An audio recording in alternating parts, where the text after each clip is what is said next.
We start with a troubling report for Washington's economy and job market. Nearly a quarter of businesses are now considering leaving the state. That's according to a report from the Association of Washington Business.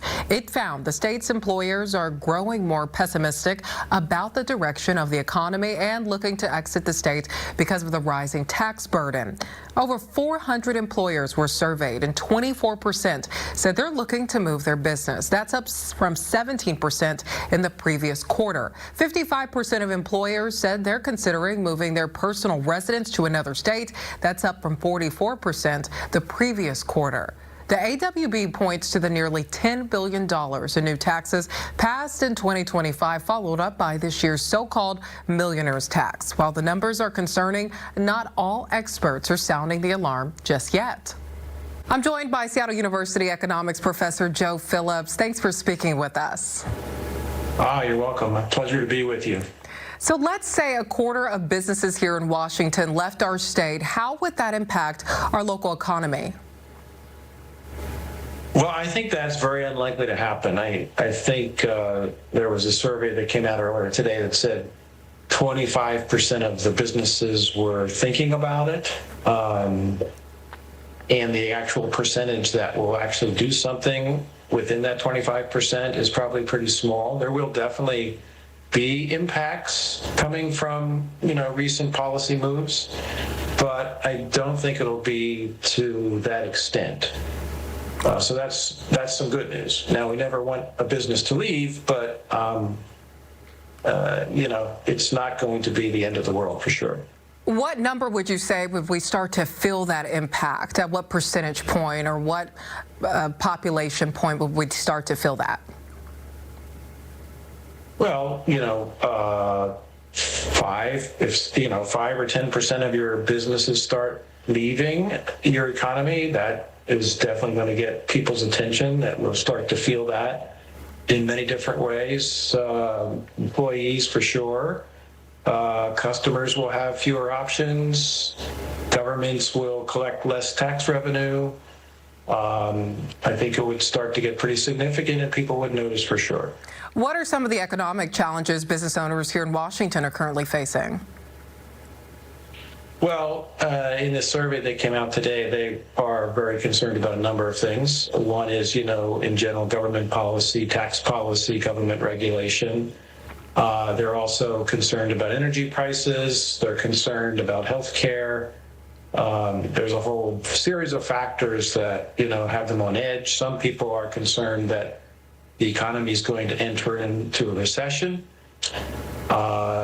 I personally don't think that's going to happen, but, there's nevertheless some of the people that responded to the survey feel that way. So just a variety of factors that are sort of piling up on them and not making them feel super optimistic.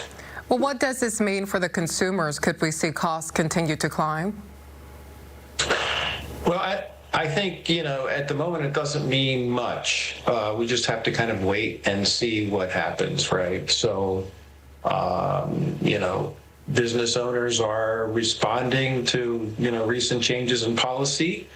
We don't know how significant their response will be. We know that there will be some factors and impacts, but it's really too early to say what the net effect of these changes is going to be on the economy. I personally don't think that we're going to see a huge impact, but that's only my guess. We just have to wait and see what happens over the next year or two. Well, from your experience, but to me, the sky is not falling. Well, on the other hand, government has to pay attention to the business climate of the state. Because you not only want it to be a positive climate, but you also want a positive story about your business climate. And I'm not sure that's happening at the moment. Well, on that note, really briefly, Professor Phillips, what should we be focused on from your expertise as an economics professor? What are we missing here? Well, that's a good question. I think, if you're a policymaker, you always want to be thinking about the cumulative effects of the various changes you're putting in place. What's gotten people's attention of late is the millionaire's income tax, right? That's not necessarily a bad concept because, the state does suffer from a regressive tax structure, which means that the lower income groups tend to have a higher burden, tend to have a higher percentage of their income paid out in taxes compared to upper income groups. A more measured tax structure would be something that would be to consider.